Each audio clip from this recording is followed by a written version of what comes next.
안녕하세요, 여러분. 잘 지냈어요? 한국 엄마들은 아이들이 아주 어릴 때부터 책을 많이 읽어주는데요. 특히 4~5살 정도가 되면 전래동화를 많이 읽어줍니다. 전래동화는 특정한 작가가 쓴 창작 동화가 아니라 예전부터 입에서 입으로 전해 내려온 옛날 이야기를 말해요. 아마 나라마다 전래동화는 모두 있을 거라고 생각합니다. 한국에도 전래동화가 꽤 많은데요. 지금 시대의 가치관에 다소 안 맞는 이야기도 가끔 있지만 보통은 아이들에게 도덕과 교훈을 알려주는 교육적인 이야기가 많아요.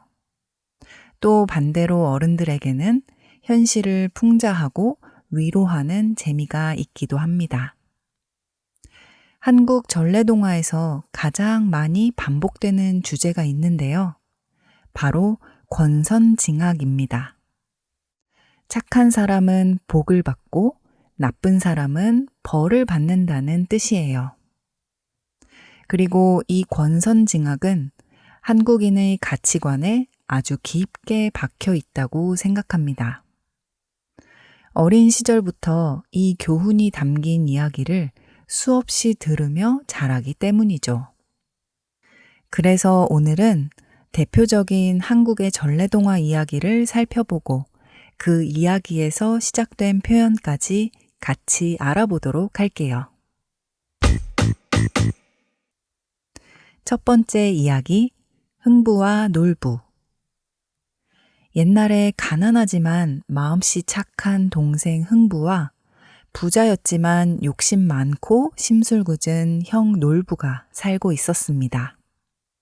놀부는 부모가 돌아가신 뒤 모든 재산을 혼자 차지하고 흥부를 내쫓았어요.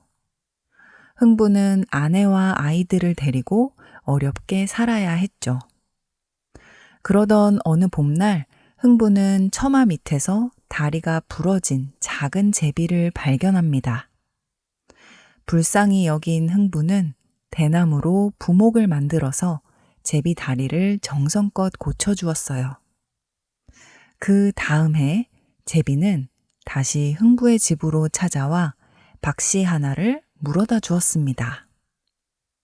흥부가 그 박씨를 심어 가을에 박을 따서 쪼개보니 안에서 금은보화가 쏟아져 나왔습니다. 그래서 가난했던 흥부 가족은 단번에 부자가 되었습니다. 이 소식을 들은 놀부는 질투심에 어쩔 줄을 몰랐어요. 결국 제비다리를 억지로 부러뜨리고 다시 고쳐주며 박씨를 얻었습니다. 그러나 놀부가 연 박 속에서는 금은보화 대신 도깨비들이 튀어나와 집을 엉망으로 만들고 재산을 모두 빼앗아갔어요. 착한 흥부와는 다르게 욕심 많은 놀부는 결국 이렇게 큰 벌을 받게 되었답니다.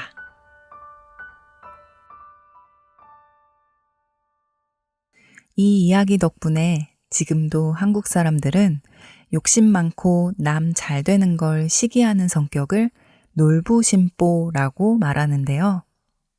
심보는 마음을 쓰는 자세, 태도를 나타내는 말이에요.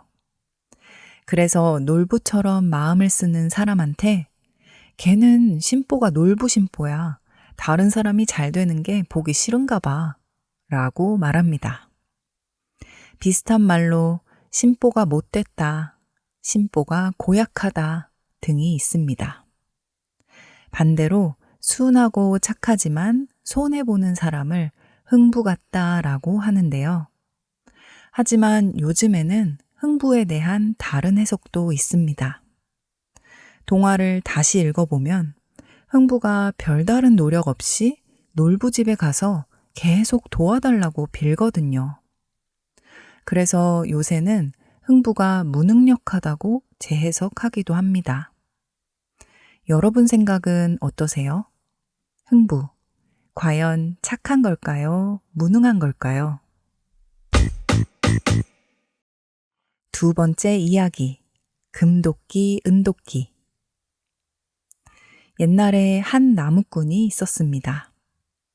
그는 연못가에서 나무를 하다가 그만 도끼를 빠뜨리고 말았어요. 그때 산신령이 나타나 금도끼를 꺼내며 물었습니다. 이 도끼가 네 도끼냐?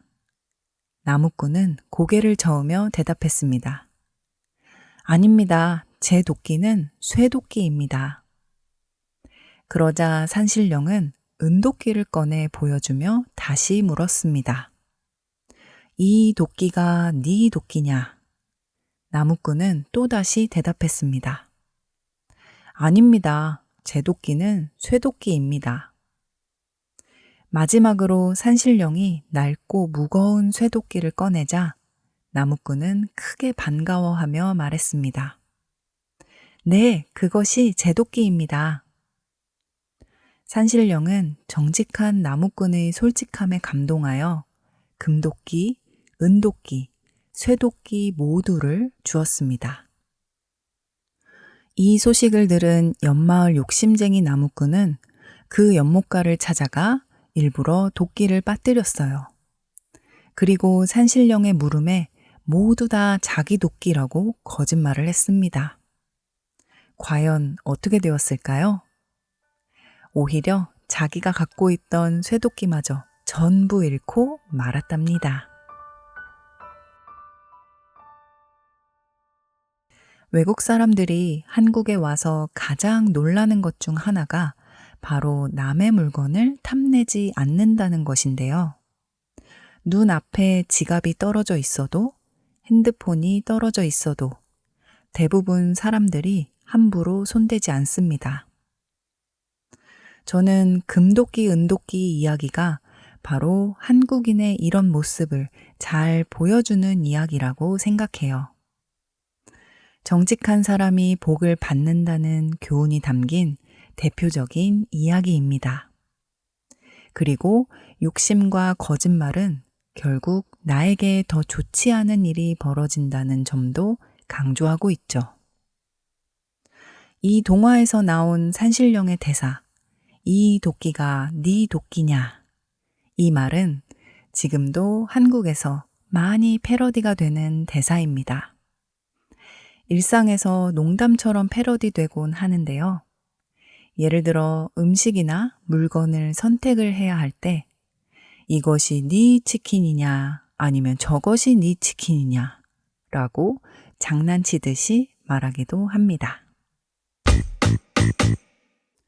세 번째 이야기, 콩쥐와 팥쥐. 옛날에 콩쥐라는 착하고 성실한 소녀가 살고 있었습니다. 어머니가 일찍 세상을 떠난 뒤 콩쥐에게는 새어머니가 생겼는데요. 새어머니의 딸 팥쥐와도 같이 살게 되었습니다. 그때부터 콩쥐의 삶은 힘들어졌어요. 계모와 팥쥐는 항상 콩쥐를 구박하고 힘든 집안일을 모두 떠맡겼습니다. 어느 날 마을에서 큰 잔치가 열리게 되었습니다. 계모와 팥쥐는 자신들만 잔치에 가고 콩쥐에게는 절대로 혼자서는 끝낼 수 없는 일을 시켰습니다. 구멍이 뚫린 물독에 물을 가득 채우라고 시켰거든요. 콩쥐가 아무리 물을 부어도 독은 채워지지 않았습니다. 너무 속상해서 콩쥐가 펑펑 울고 있었어요. 그때 두꺼비가 나타나 구멍을 막아주었고 결국 물을 채울 수 있었습니다.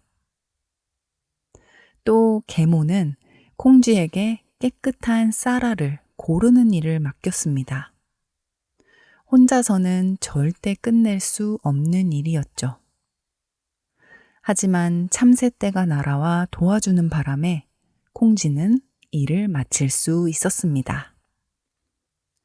이렇게 콩쥐는 동물들의 도움을 받아 잔치에 갈 수 있게 됩니다. 그런데 잔치에 가는 길에 강을 건너다가 실수로 꽃신 한 짝을 시냇물에 빠뜨리게 됩니다. 다행히 꽃신을 발견한 건 이 마을의 원님이었어요. 원님은 잔치에서 꽃신의 주인을 찾았는데 팥쥐가 자기의 것이라 우겼어요. 하지만 발이 커서 꽃신이 맞지 않았습니다.